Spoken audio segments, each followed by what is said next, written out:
Okay, so I've just shared some basic principles for accounting for inventory, and in this video I want to discuss, okay, let's assume we have a piece of software that we're using to manage inventory, for example, Inventory Lab.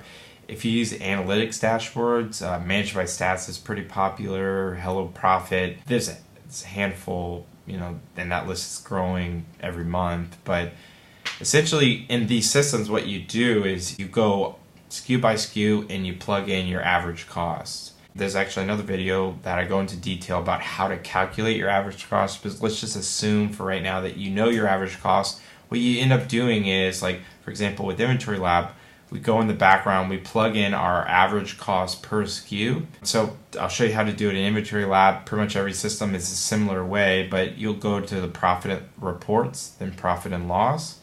What I like to do is I change to the yearly view, and let's go to yearly 2016, and then let's say we're trying to account for cost of goods sold in the month of January. All we have to do is find the January column, go to the cost of goods sold line, and literally you just take the number, you copy, and then you bring it over into a manual journal. So how we set up the manual journal, we go to Advisor, Manual Journal, you'll hit Create New Journal. Under narration, you can put monthly inventory adjustment. Under the date, I put the last day of the month for which I'm adjusting, so January 2016. Monthly inventory adjustment, what we're going to do is on the top row, it's going to be cost of goods sold. And you can go ahead in the debit column, paste the number from Inventory Lab or from whatever automated tool you use. And then on the second line item, we're going to create the account to primary inventory purchases.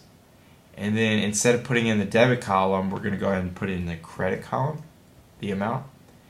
So essentially what we have going on here is, because this is in the credit column, what we're doing is we're taking money out of the inventory asset account, the purchases account, and we're putting it into the cost of goods sold account.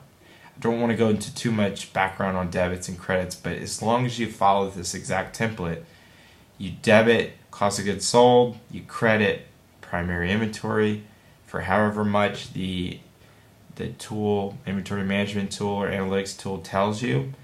Then you go ahead and hit post. One thing before I hit post, I usually like to take a screenshot of this data so I know where I got this number from. But then you can drag and drop a screenshot or a document in here, or you can click this button and click add from library. Either way, you can upload files by drag and drop or via this document button. Then go ahead and hit post, and that's really it. So if you use an inventory tool or an analytics tool, it makes your life so simple. As long as you know your average costs, plug those average costs in. This process will take about 5 minutes, and then in the next video, let's say you don't have an automated tool like this, I'll go ahead and show you how you can do it manually via Seller Central reports.